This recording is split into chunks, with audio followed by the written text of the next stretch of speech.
Fiebre de baile, gran final en el Movistar Arena. Compra tu entrada en Punto Ticket.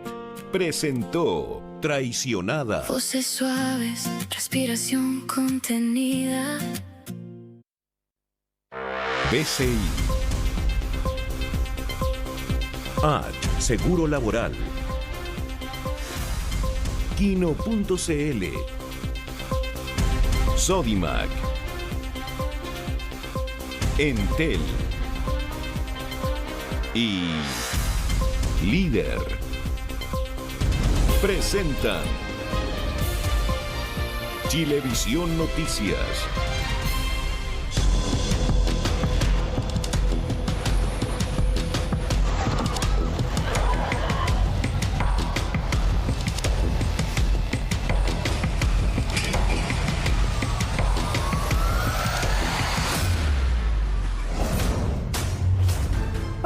Muy buenas noches. Comenzamos las noticias con estas imágenes del terremoto 7.4 que sacudió a Colombia, el más fuerte de su historia. Muy buenas noches, claro que sí, estamos todavía recopilando más información, nos llegan a cada momento nuevas imágenes y también nuevos datos acerca de lo que ha ocurrido. Estamos junto a Soledad Agüero también para conversar sobre las novedades que hay al respecto. Sole, muy buenas noches.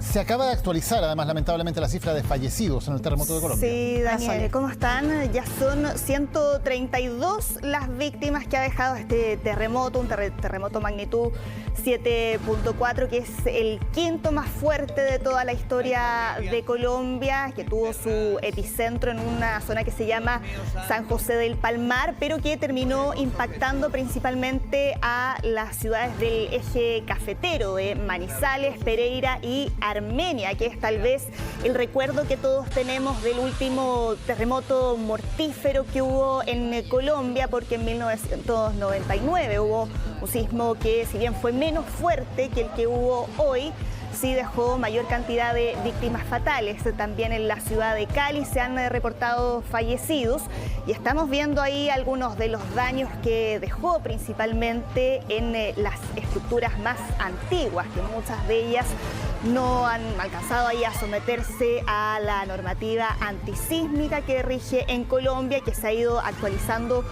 con los años. Ahora estamos viendo ahí también parte de la duración del sismo, que según muchos testigos dicen que entre 2 minutos a 4, incluso la percepción de algunos de ellos. Pero tenemos ambiente para que escuchemos el momento en que parte de estas estructuras se vinieron abajo después del terremoto. Escuchemos.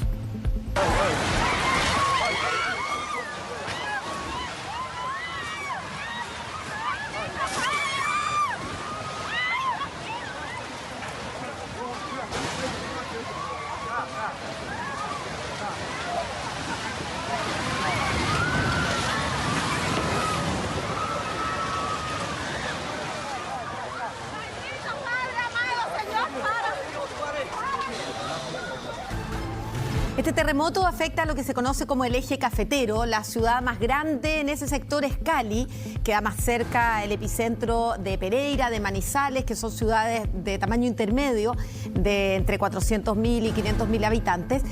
Pero, Sole, ¿qué pasó con Bogotá, con Medellín? ¿Se sintió o no se sintió en otros sectores, en otras regiones del país? Sí, se sintió. De hecho, hay algunos registros de edificios en altura de Bogotá donde se alcanza a percibir la intensidad, que claro, no fue tanta como en las zonas ahí del eje cafetero que tú acabas de mencionar, Maca, que fue quizás la zona que se ha llevado la peor parte de este sismo, pero sí se sintió, aunque claro, con menos daños. De hecho, el presidente Abelardo de las Espriella ya informó hace un par de horas que los heridos de las zonas afectadas van a ser trasladados a Medellín, porque los hospitales de esa zona no dan abasto. Incluso más temprano, horas después de que se moviera la tierra, se había hecho un llamado ahí a evitar acercarse a esos lugares porque no contaban ahí con la capacidad suficiente como para poder hacer frente a la cantidad de personas lesionadas. Son imágenes, Sole, que evidentemente nos recuerdan de inmediato lo que ocurrió en Venezuela hace solo un par de semanas. Nuevamente vemos aquí que hay edificios que colapsan, que hay casas que colapsan. Son imágenes muy impresionantes. Y te quería preguntar qué tanta certeza podemos tener de las cifras que se están entregando en este caso. Sabemos que en el caso de Venezuela las cifras oficiales no son confiables en lo absoluto. Contamos finalmente miles de muertos, miles de desaparecidos, probablemente no vamos a saber nunca cuánta gente efectivamente murió en Venezuela.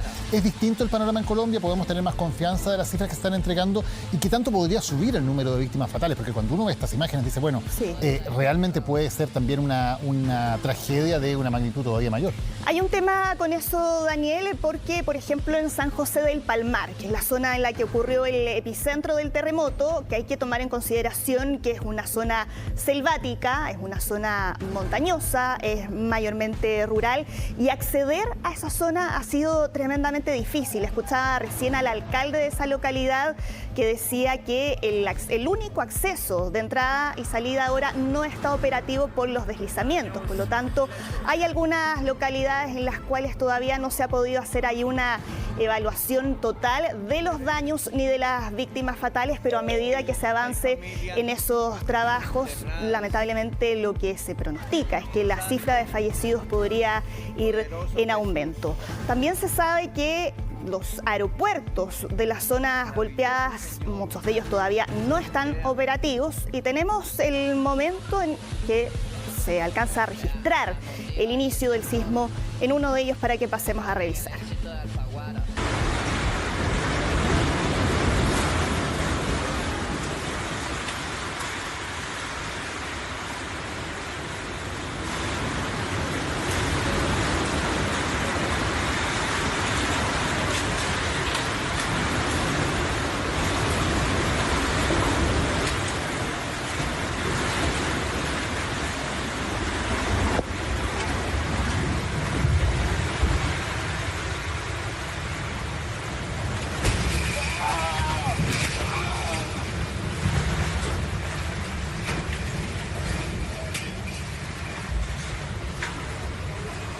Bien angustiantes las imágenes, nos muestran efectivamente la duración de este terremoto, ¿no? Que hay sacudidas luego cada vez más fuertes sobre un terremoto que ya era muy potente, y estamos hablando de un aeropuerto, o sea, de una estructura que se supone sólida y donde vemos como todo empieza a caer. El aeropuerto de Pereira, si no me equivoco, ¿no? Sí, donde se ven estas imágenes. Sí, ahí es donde se captaron estas imágenes que muestra ahí el pánico entre las personas que presenciaron cuando se inicia el sismo, que también hay otro factor, Daniel y Maca, que es importante mencionar, porque además de la magnitud, cada vez que hablamos de sismos, hablamos también de la profundidad.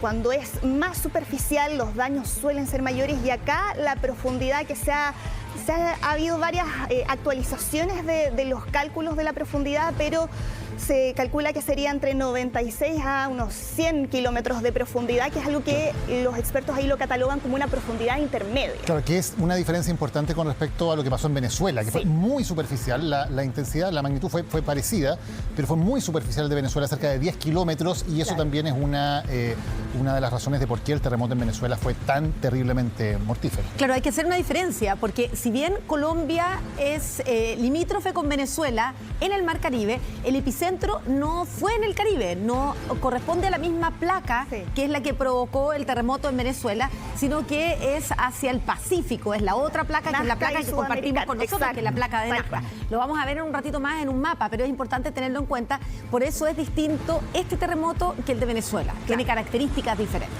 Sí, de Venezuela, que fue un doble terremoto de profundidad entre 10 y 20, que claro, la diferencia es considerable con el que ocurrió en Colombia. Tenemos también otro registro, escuchemos ese momento. Este es barato, es bueno.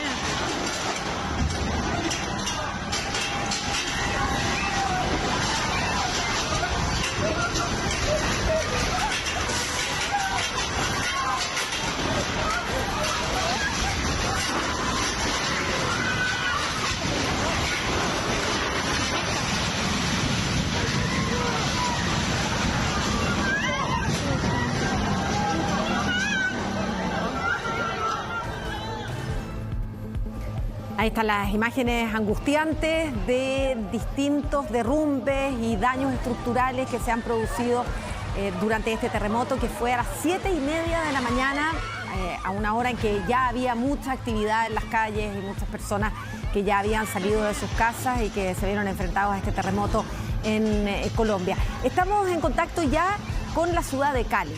Está ahí Óscar González para contarnos cómo se vivió y cuál es la situación a esta hora cómo ha sido esta jornada. Óscar, ¿cómo estás? Hola, buenas noches. Un saludo solidario también desde Chile para ustedes. Buenas noches.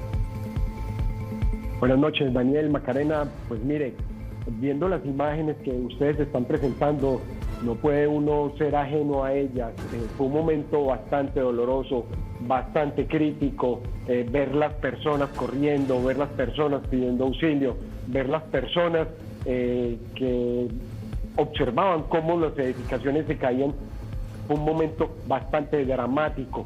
De todas maneras, pues bueno, aquí estamos es para informar, para dar esa voz de aliento, esa voz de ánimo, decirle a las personas que estas horas son 72 horas que son pues definitivamente las que preservan la vida. Así que aquí estamos golpeados, pero seguimos adelante, dando esa voz de aliento. Óscar, ¿qué pasa con las labores de rescate? Tú lo dices, estas son las horas cruciales, hemos visto que hay derrumbe de estructuras, por lo tanto personas atrapadas. ¿Cómo se están desarrollando las labores de rescate en este momento? Bueno, pues hay puntos de mando unificado. Por lo menos aquí en Cali hay un centro de mando unificado que es donde se están coordinando todas las labores. Allí están las fuerzas civiles, las fuerzas de policía, militares y obviamente el alcalde y sus secretarios. Ellos están destinando cierto personal para 26 edificaciones que hay colapsadas en la ciudad de Cali. Desde allí están enviando bomberos, están enviando personal en socorro. Ya llegaron también 80 voluntarios de la ciudad de Medellín y 32 de la ciudad de Bogotá. Hay otro tema que es muy sensible y es que a partir de las 8 de la noche hora Colombia, 9 de la noche hora en Chile, decretaron toque de queda como medida de seguridad y ante amenazas de saqueo. Pero escuchemos al alcalde Alejandro Eder, el alcalde de Cali, en sus declaraciones.